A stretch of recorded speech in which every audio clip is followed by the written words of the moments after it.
शर्मा, आप देख रहे हैं SK9 न्यूज। स्वागत है आपका हमारे खास प्रोग्राम में। प्रोग्राम की शुरुआत चलिए कर लेते हैं उत्तर प्रदेश से।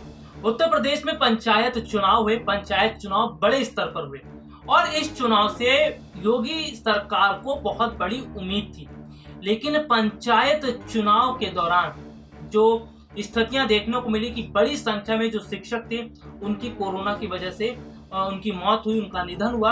इसके बाद सरकार पर सवाल खड़े होने लगे और देखिए जब नतीजे बता रहे हैं कि योगी सरकार ने आनन फानन में ये जो यूपी पंचायत चुनाव करवाए और अन्य जो चुनाव हुए जो बहुत जल्दी में, इसका कितना बड़ा नुकसान बीजेपी को उठाना पड़ा है। चलिए उत्तर प्रदेश की मैं बात कर रहा था, तो उत्तर प्रदेश में जो पंचायत चुनाव हुए उसके बहुत सारे जो अभी तक नतीजे सामने आए, इसमें देखने को मिल रहा है कि बीजेपी को बहुत बड़ा झटका लगा। खास तौर पर पश्चिमी उत्तर प्रदेश, मेरठ, संभल का जो इलाका है, यहाँ पर बहुत बड़ी संख्या में बीजेपी को नुकसान हुआ है और फायदा समाजवादी पार्टी को और बहुजन समाजवादी पार्टी को साथ हुआ है। इसके साथ ही साथ आरएलपी जो प्रमुख हैं जयंत चौधरी, उनकी पार्टी को भी बड़ा फायदा मिला है, यानी उनकी भी अच्छी खासी सीटें आई हैं। सबसे बड़ा जो नुकसान देखिए पूर्वांचल में हुआ, अवध में हुआ, पश्चिमी उत्तर प्रदेश की तरफ हुआ। बहुत ऐसा देखने को मिला कि कई सीटों पर बीजेपी प्रत्याशियों की जमानत तक जब्त हो गई। पंचायत चुनाव के दौरान बीजेपी का इतना खराब हालत ये बताता है कि अगले साल जो उत्तर प्रदेश में विधानसभा चुनाव होने वाले हैं उसमें कितनी बड़ी मुश्किलें योगी सरकार को आने वाली है।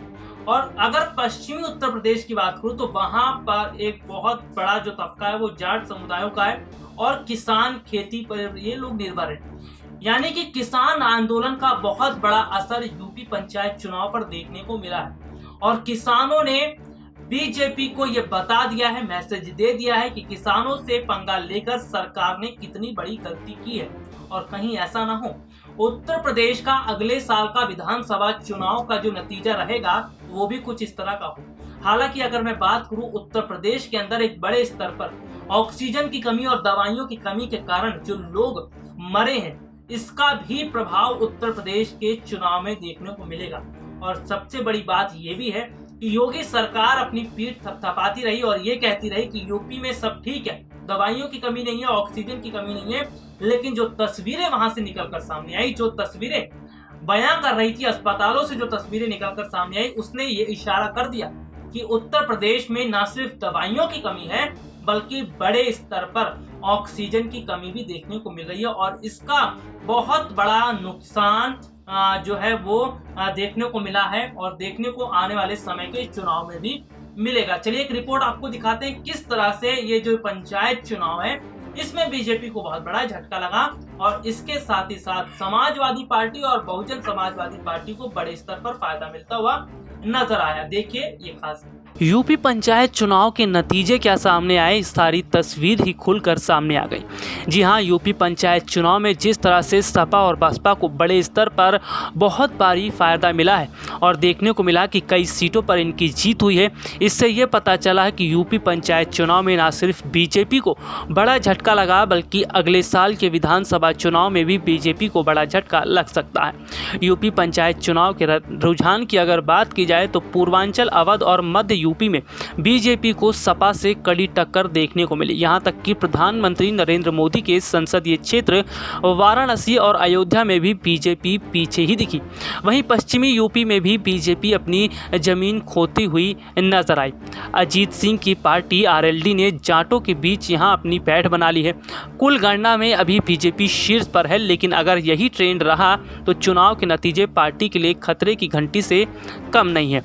वैसे अगर बात की जाए तो अगले साल विधानसभा चुनाव भी होने, ऐसे में सपा और आरएलडी का बेहतरीन प्रदर्शन बीजेपी के लिए मुश्किलें खड़ी कर सकता है। क्षेत्रवार अभी तक के नतीजों में देखने को ये मिल रहा है कि किस तरह से बड़े स्तर पर बीजेपी को बहुत बड़ा नुकसान हो रहा है। वैसे अगर बात की जाए तो यूपी पंचायत चुनाव में कई चीज़ों का असर देखने को मिला है। जिस तरह से देखने को मिला कि केंद्र सरकार ने किसानों के खिलाफ जो बिल लेकर आई थी उसका भी बहुत बड़ा फर्क देखने को मिला। वेस्ट ईस्ट यूपी में तो खास तौर से देखने को मिला कि यहाँ पर बड़ी संख्या में बीजेपी को बहुत बड़ा नुकसान हुआ है। कई बीजेपी प्रत्याशियों की तो जमानत ही जब्त हो गई। ऐसे में अगर बात की जाए तो जिस तरह से उत्तर प्रदेश में जो स्थितियाँ देखने को मिली थी, उसमें यह भी देखने को मिला कि उत्तर प्रदेश की सरकार ने बड़े स्तर पर जो लापरवाहियाँ बरती, उससे भी जनता बहुत ज़्यादा नाराज़ दिखाई दे रही थी। लेकिन जिस तरह से पंचायत चुनाव के नतीजे सामने आए हैं और जिनमें देखने को मिल रहा है कि उत्तर प्रदेश में योगी सरकार के लिए मुश्किलें खड़ी हो रही हैं, अगर इसी तरह से स्थितियां दिखती रही तो आने वाले जो उत्तर प्रदेश के विधानसभा चुनाव हैं उसमें योगी सरकार को बहुत बड़ा झटका लग सकता है। वैसे अगर बात की जाए तो उत्तर प्रदेश के अंदर जिस तरह से कोरोना वायरस की वजह से बहुत ज़्यादा हाहाकार देखने को मिला, ऑक्सीजन की कमी देखने को मिली, दवाइयों की कमी देखने को मिली, इससे भी बहुत बड़ा असर आने वाले उत्तर प्रदेश के विधानसभा चुनाव पर पड़ेगा। खैर, अब ये देखने वाली बात होगी कि योगी सरकार इन सब स्थितियों को किस तरह से संभालती है। लेकिन एक बार फिर ऐसा देखने को मिल रहा है कि योगी सरकार को बहुत बड़ा झटका लगता हुआ नजर आ रहा है और योगी आदित्यनाथ की कुर्सी भी खतरे में दिखाई दे रही है। जिस तरह से अभी तक जो उत्तर प्रदेश में पंचायत चुनाव के जो नतीजे सामने आए हैं और नतीजों से कहीं ना कहीं तस्वीरें साफ होती हुई दिखाई दे रही है और तस्वीरों ने इस ओर इशारा कर दिया है कि बहुत बड़ा नुकसान आने वाले समय में उत्तर प्रदेश के अंदर योगी सरकार को हो सकता है। तो देखा आपने कि वो जो उत्तर प्रदेश का जो पंचायत चुनाव है, इसमें किस तरह से बड़े स्तर पर बीजेपी को नुकसान मिल रहा है। सबसे बड़ी बात है जो वो देखने को मिल रही है कि किसान आंदोलन का जो मुद्दा था वो योगी सरकार के लिए परेशानी का सबक बनता हुआ नजर आ रहा है। जिस तरह से पहले ही ये बात किसानों ने कह दी थी कि आने वाले समय के चुनाव में उन्हें बहुत बड़ा नुकसान बीजेपी को उठाना पड़ेगा और वाकई में ऐसा हुआ भी। और सबसे बड़ी बात, अगर किसानों के नेता राकेश टिकैत की मैं बात करूं तो किसानों के नेता राकेश टिकैत ने भी जिस तरह से बीजेपी प्रत्याशियों की जमानत जो उत्तर प्रदेश पंचायत चुनाव में जब्त हुई है उस पर बहुत बड़ी प्रतिक्रिया दी। उन्होंने कहा कि ये तो अभी शुरुआत है और आगे देखने को मिलेगा कि किस तरह से बीजेपी को उत्तर प्रदेश में बड़े स्तर पर हार का सामना करना पड़ेगा। यानी कि न सिर्फ केंद्र सरकार ने हल्के में जो किसान आंदोलन को लिया, जो किसानों के जो लिए जो बिल लेकर आया है, जो काला कानून जो बिल आया है किसानों के लिए, ये बिल किसान मानने के लिए तैयार नहीं है और किसान आंदोलन खत्म भी नहीं हुआ है और पंचायत चुनाव में तस्वीरें साफ आने लगी है। यानी कि न सिर्फ किसान बिल की वजह से बहुत बड़ा झटका उत्तर प्रदेश में योगी सरकार को लगा है, बल्कि अगर बात की जाए बहुत सारे ऐसे मुद्दे हैं जिनकी वजह से अन्य चुनाव में भी बीजेपी को झटका लगा है। पश्चिम बंगाल, जहां पर बीजेपी ने अपनी पूरी ताकत लगाई, जहां पर कोरोना जो गाइडलाइन जारी की गई थी उसकी धज्जियां उड़ाई गई, सोशल डिस्टेंसिंग की धज्जियां उड़ाई गई, बड़े स्तर पर बीजेपी की तरफ से चुनाव प्रचार प्रसार किया गया और जिस तरह से देखने को मिला कि सारा कुछ मट्टी पलित हो गया। यानी कि बीजेपी ने जो कोशिशें की वो सारी बेकार साबित हुई, सब पर पानी फिर गया। इतना ही नहीं, अगर बात की जाए बंगाल चुनाव में जो हार बीजेपी को हुई है और 100 का आंकड़ा भी नहीं छुपाई, इसका मतलब बंगाल की जनता ने पहले से ही तय कर लिया था कि पश्चिम बंगाल में चुनाव में जीत किसे दिलवानी है। और सबसे बड़ी बात तो यह है कि बीजेपी के नेता बढ़ चढ़कर ये बोल रहे थे कि 200 से अधिक सीटें आएंगी और ममता बनर्जी को बढ़िया बिस्तर अपना बंगाल से बांधना पड़ेगा। लेकिन तस्वीरें जब सामने आई, नतीजे जब सामने आए तो उन्हीं बीजेपी नेताओं ने चुप्पी साध ली। इससे साफ पता चलता है कि केवल हवाई बातें करने से नहीं होता है। रैलियों में भीड़ दिखाने का मतलब ये नहीं कि आपके पास बहुत बड़ा वोट बैंक है। रैलियों में भीड़ दिखाने का मतलब ये नहीं कि आप चुनाव जीत रहे हैं। हालांकि अगर बात की जाए तो बीजेपी ने ये दिखाने की कोशिश की थी, बंगाल में चुनाव वो जीत रहे हैं। जिस तरह से रैली की जा रही थी, जिस तरह से बड़े स्तर पर आयोजन किया जा रहा था, जनसभा की जा रही थी, इसका इशारा ये था कि बीजेपी चुनाव जीत रही है। यानी कि एक ये तैयार किया गया था एक कार्यक्रम ताकि लोगों को, बंगाल के लोगों को ये बता दिया जाए कि बंगाल में बीजेपी की जीत हो रही है।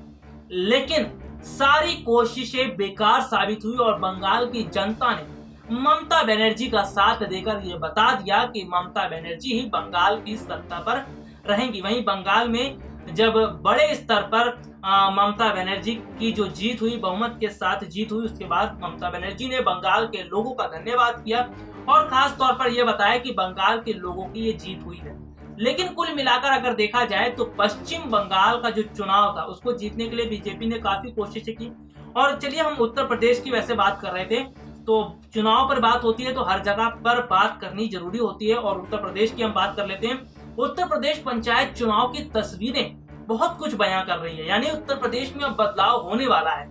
और जिस तरह से ये बदलाव दिख रहा है कि इससे बीजेपी को झटका लगेगा, कहीं ऐसा ना हो। उत्तर प्रदेश का विधानसभा जो चुनाव है उसमें सपा का जो गठबंधन है प्रगतिशील समाजवादी पार्टी के साथ, यानी कि शिवपाल और अखिलेश का गठबंधन बड़े स्तर पर काम कर जाए। हालांकि अगर बात करूं, शिवपाल अखिलेश ने गठबंधन पंचायत चुनाव के समय में किया, कहीं बहुत सारी सीटें उन्हें जीतने को भी मिली है। तो ऐसे में यहाँ पर उत्तर प्रदेश के अंदर एक बार फिर से समाजवादी पार्टी उभरती हुई नजर आ रही है। बहुत जगह पर बहुत सारी सीटें समाजवादी पार्टी ने जीती हैं, बसपा ने जीती है। और नुकसान किसको उठाना पड़ रहा है? नुकसान उठाना पड़ रहा है यहाँ पर केवल और केवल बीजेपी को, यानी कि बंगाल में नुकसान उठाना पड़ा, केरल में भी नुकसान उठाना पड़ा। और उत्तर प्रदेश का पंचायत चुनाव बहुत बड़ा चुनाव ये है और अगले साल का भी चुनाव बहुत ज्यादा अहम रखा जाएगा। तो इस तरह से यहाँ पर देखने को मिल रहा है कि बड़े स्तर पर जो जीत इन राजनीतिक पार्टियों को हुई है और बीजेपी को नुकसान हुआ है। इसका मतलब ये है कि बदलाव हो रहा है और ये बदलाव योगी सरकार के लिए बहुत ज्यादा नुकसानदेह। आज के लिए इतना ही, आपसे फिर मुलाकात होगी, तब तक के लिए इजाजत दीजिए, नमस्कार।